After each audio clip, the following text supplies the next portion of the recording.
As many of you know, the newest episode of the amazing digital circus came out recently. Honestly, I had no idea it was out until one of my friends was telling me that they cried over it. So, like the good little show enjoyer I am, I went and watched it.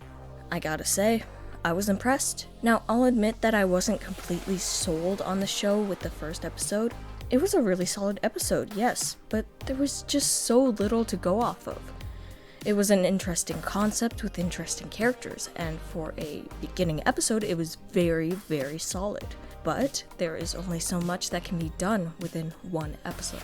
I think the second episode was a really good example of how much good a little time can do. Frankly, I wasn't expecting this episode to be out so soon, or maybe I just lost track of time again, also very possible. Now, if you haven't seen the episode yet, this is your warning to go and watch it before I end up spoiling it, because I am going to spoil it. So spoiler warning. This episode in particular was about an adventure that Kane sent the crew on for that day. It followed the abstraction of Moe in the last episode. At the end of the episode, we actually see that the characters there, they cared enough about him to have a funeral, despite them brushing it off in the episode prior. This is interesting to me because it shows that they still care. This was still a person they were close to, and this was a person that they cared about. However, it happens fairly often, so they have to be used to it, no matter how hard that might be. The reason I enjoyed this episode was because it had a lot more time to do what it wanted to do versus the first episode. The first episode had to go through all the trouble of exposition of the world and etc. Whilst this one, you know what is going on to a degree, and you know what to expect from it. Not only that, but we get a little bit more from Pomni herself, which was kind of a complaint of mine from the first episode. Although I've heard that a lot of people really like her, it had to spend so much time introducing other characters that I felt like Pomni wasn't given a chance to shine. Now, Vipe, you've been talking about how the characters interact with each other, etc., but you haven't talked about the episode at all yet. And yeah, fair enough. The episode itself was based around the idea of them going to some sort of candy kingdom and retrieving some stolen equipment from thieves who took it. This introduces us to 3 characters, although only one of them is really important for this episode. Gummigoo. Gummigoo is a gummy crocodile? Who is stealing this stuff to get enough money to survive his life. The interesting thing about him is that he is more or less an NPC, a character in a scene that Kane wrote out for them.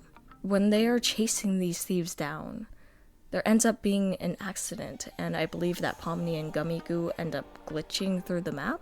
Gummigoo sees his character model placed in the world. It's him. This isn't a new concept by any means. There are characters in the media that become aware that they are written or created by somebody else all the time. However, this one really hurt a lot of people, myself included. Why? I don't really know. I think it's because Gummigoo is just such a well-written character. I love him so much and will be very, very sad if we never get to see him again. Also, post note, we did see him again. There was this ad and they killed him again. The part that is interesting about all this to me is the fact that Pomni finds herself down there with him. She has to explain what's going on, and in a sense, she has to tell him that he isn't real. He doesn't actually exist in real life.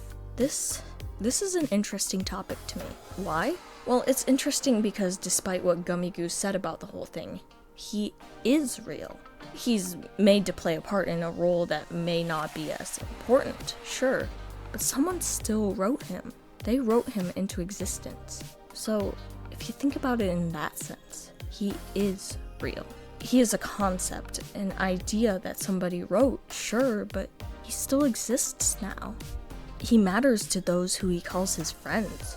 He matters to those who he calls his family, even if those two are fake. That's what is so interesting about this to me. I fell in love with this character the second I saw him, and was so glad that they ended up giving him more screen time. It was an absolute joy to see this character, and hard to see him realize that what he had known his whole life to be, well, it wasn't what he thought it was. It was something written by somebody else.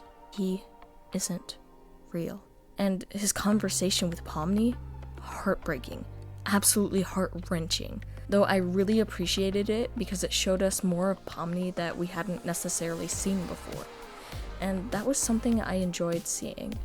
Now, this is off topic, but I find it kind of funny to see how people on YouTube have been saying that they ruined Jax, or at least like reacting to that information. This is something that is funny to me because it's like, yeah, the creator warned us.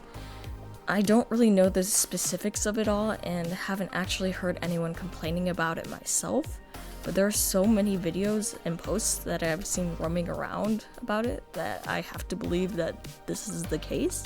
Frankly, I should probably give one of those videos a watch, but I simply do not have the time, so I'm going to speculate instead. I'm guessing the reason people are feeling this way is because Jax had more room to act like an asshole in this episode. Like, he was clearly one in the last episode, but it was ramped up in this one, I feel. And he was also pouty about not being able to cause havoc to people. If I am remembering correctly, the creators said that Jax is a really shitty person. That it's to the point where people will start disliking him for what he's doing. Which is really interesting to me because he definitely was the fan favorite before. Honestly, he still might be. I know that people outside of the fandom have gotten a hold of it, so I don't know. Anyway, what do you think of the whole Jax controversy? Let me know in the comments below. While you're at it, remember to like and subscribe, as it keeps more of these videos coming out in the future. So, long story short, I find the whole Jax situation more or less amusing. Pomni and Gummigoo were the real stars of this episode. It's insane to me that I latched onto Gummigoo so fast and just loved everything about him.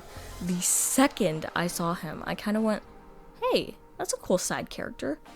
I wasn't even expecting anything from him, I just vibed with him. Then they went and made him even cooler. They made him even cooler and then they took him away from us. That is honestly something I will never forgive them for.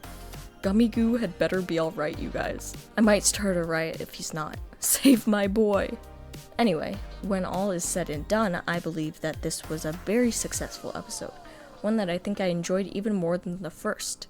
Kudos to everyone who worked on the show and made it possible to watch. Phenomenal work done by them. Keeps me optimistic for the future of indie.